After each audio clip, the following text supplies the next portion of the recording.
같은 50대인데 왜 어떤 사람은 유난히 남들에게 대접을 받는 걸까요?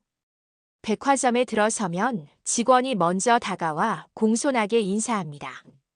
레스토랑에서 자리에 앉을 때 웨이터가 의자를 빼주고 모임에서는 자연스럽게 상석이 비워집니다. 명품 가방을 들지 않아도 얼굴이 특별히 예쁘지 않아도 그 사람 앞에서는 왠지 함부로 말이 나오지 않습니다. 반대로 같은 50대인데도 늘 무시당하고 가벼이 여겨지고 말할 때마다 사람들이 딴청을 피우는 사람도 있습니다. 도대체 이 차이는 어디서 오는 걸까요? 저는 이런 사람들을 10년 넘게 관찰했습니다. 알고 보니 명확한 공통점이 있었습니다. 귀티는 타고나는 게 아니었습니다. 매일매일 반복하는 작은 선택들이 쌓여서 만들어진 태도였습니다. 그리고 그 태도는 딱 4가지로 정리됩니다. 첫 번째는 말의 속도입니다. 두 번째는 돈을 대하는 기준입니다. 세 번째는 관계에서 지키는 선입니다. 네 번째는 자기 몸을 대하는 방식입니다. 오늘 이 영상을 끝까지 보시면 귀티를 만드는 4가지 공통점을 정확히 알게 되고 마지막에는 내일부터 바로 실천할 수 있는 체크리스트를 드립니다. 그리고 이 체크리스트대로만 하셔도 주변 사람들이 당신을 대하는 태도가 조금씩 달라지는 걸 느끼실 겁니다. 첫 번째, 귀티 나는 사람들은 말의 속도가 느립니다. 그런데 여기서 중요한 건 단순히 천천히 말한다는 게 아닙니다. 설명보다 판단이 먼저 선다는 겁니다. 제가 얼마 전에 동창회에서 본 장면입니다. 오랜만에 만난 친구들이 저녁 식사 장소를 정하는데 한 분이 이렇게 말씀하셨습니다. 나는 아무데나 괜찮아. 다들 어디 가고 싶어? 난 한식도 좋고, 양식도 괜찮고, 뭐 중식도 나쁘지 않은데, 근데 요즘 속이 좀 안 좋긴 한데 그래도 괜찮을 것 같고. 말이 길어졌습니다. 결정을 미루고 있었습니다. 그런데 옆에 계시던 다른 분은 달랐습니다. 잠깐 침묵하시더니 이렇게 말씀하셨습니다. 오늘은 한식이 좋겠어요. 조용한 곳으로 갑시다. 끝입니다. 이유를 길게 설명하지 않았습니다. 판단을 전달했을 뿐입니다. 그런데 신기하게도 다들 고개를 끄덕였습니다. 그래, 그게 좋겠다. 누구도 반박하지 않았습니다. 같은 의견을 말했는데 왜 반응이 이렇게 다를까요? 첫 번째 분은 선택권을 남에게 넘겼습니다. 두 번째 분은 방향을 제시했습니다. 말이 빠르고 설명이 길면 상대방은 무의식적으로 당신이 확신이 없다고 느낍니다.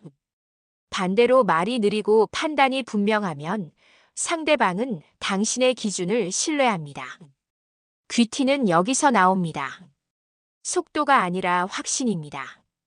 자기 기준이 분명한 사람 앞에서는 사람들이 함부로 말을 섞지 못합니다. 두 번째, 귀티 나는 사람들은 돈을 드러내지 않지만 기준은 분명합니다. 이게 무슨 말이냐면 비싼 걸 자랑하지도 않고 싼 걸 숨기지도 않는다는 겁니다. 제가 지난달에 동네 카페에서 본 장면입니다. 50대 중반쯤 되어 보이는 두 분이 커피를 마시고 계셨는데 한 분이 이렇게 말씀하셨습니다. 언니, 나 이번에 가방 샀는데 진짜 좋아. 이거 원래 300만 원인데 세일해서 200만 원에 샀어. 백화점 직원이 나한테만 특별히 알려줬다니까. 근데 요즘 명품 가방 하나쯤은 있어야 되지 않아? 말 속에 가격이 계속 나왔습니다. 그런데 옆에 계시던 다른 분은 전혀 다르게 반응하셨습니다. 좋네요. 언니한테 잘 어울려요. 끝입니다. 가격에 대한 언급도 없고 자기 가방 이야기도 하지 않으셨습니다. 나중에 알고 보니 그분도 명품 가방을 여러 개 가지고 계셨습니다. 하지만 한 번도 먼저 꺼내 보인 적이 없었습니다. 왜 이런 차이가 날까요? 돈을 자꾸 입에 올리는 사람은 돈으로 자기 가치를 증명하려고 합니다. 남들이 나를 어떻게 볼까? 그게 먼저입니다. 반대로 돈을 입에 올리지 않는 사람은 이미 자기 안에 기준이 있습니다. 남을 보는 게 아니라 나를 봅니다.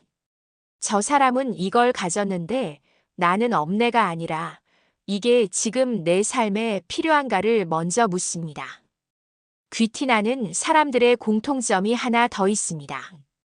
돈을 쓸 때 남의 시선을 의식하지 않습니다. 비싸도 필요하면 사고 싸도 필요 없으면 안 삽니다.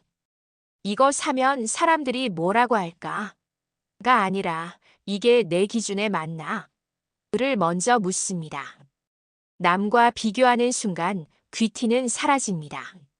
내 기준이 분명할 때 돈을 드러내지 않아도 품격이 보입니다. 네 번째, 귀티나는 사람들은 자기 몸을 소모품처럼 쓰지 않습니다.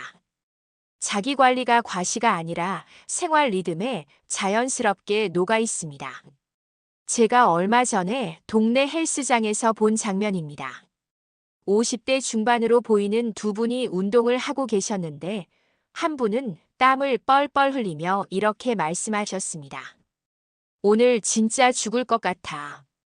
어제 회식하느라 새벽에 자서 몸이 안 풀려. 그래도 이번 주는 꼭 3번은 와야 해.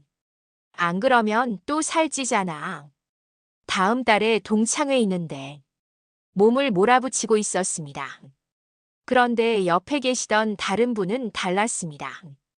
가벼운 스트레칭을 하시면서 트레이너에게 이렇게 말씀하셨습니다. 오늘은 컨디션이 좀 안 좋아서 가볍게만 하고 갈게요. 그리고 30분 정도 여유 있게 몸을 풀고 나가셨습니다. 나중에 알고 보니 그분은 10년째 일주일에 3번 같은 시간에 오시는 분이었습니다. 한 번도 빠지지 않으셨지만 한 번도 무리하지도 않으셨습니다. 왜 이런 차이가 날까요? 첫 번째 분은 목표를 위해 몸을 쓰고 있었습니다. 동창회 때문에 살이 찌니까 이유가 밖에 있었습니다. 두 번째 분은 몸 자체를 돌보고 있었습니다. 컨디션을 보고 리듬을 지키고 무리하지 않았습니다. 귀티나는 사람들은 자기 몸을 함부로 쓰지 않습니다.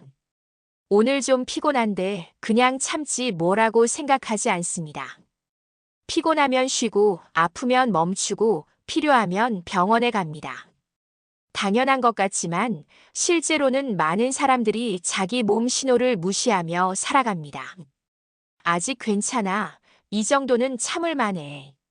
그렇게 몇 년을 버티다가 어느 날 갑자기 무너집니다.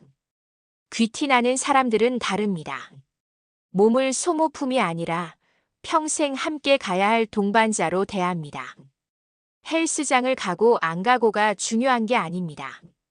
내 몸을 사랑하느냐, 아끼느냐가 중요한 겁니다. 아침에 일어나서 물 한 잔 마시는 것, 피곤할 때 30분 일찍 눕는 것, 무릎이 아플 때 억지로 계단 오르지 않는 것. 이런 작은 선택들이 쌓여서 나를 대하는 태도가 됩니다. 그리고 그 태도는 밖으로 드러납니다. 자기 몸을 아끼는 사람은 움직임에서부터 다릅니다. 급하지 않고 억지로 웃지 않고 무리해서 남에게 맞추지 않습니다. 그래서 과시하지 않아도 10년 후에도 건강합니다. 그 건강함이 말하지 않아도 품격으로 보입니다. 오늘 4가지 공통점을 말씀드렸습니다. 말하는 속도, 돈을 대하는 방식, 관계를 대하는 태도, 자신을 돌보는 방식. 그런데 이 4가지를 자세히 보면 결국 하나로 모입니다. 자기 기준이 분명하다는 것. 말을 할 때도, 돈을 쓸 때도, 사람을 만날 때도, 내 몸을 대할 때도 남이 아닌 나를 봅니다. 저 사람은 어떻게 생각할까? 가 아니라 나는 어떻게 생각하는가? 를 먼저 묻습니다. 그 기준이 흔들리지 않을 때 귀티가 생깁니다.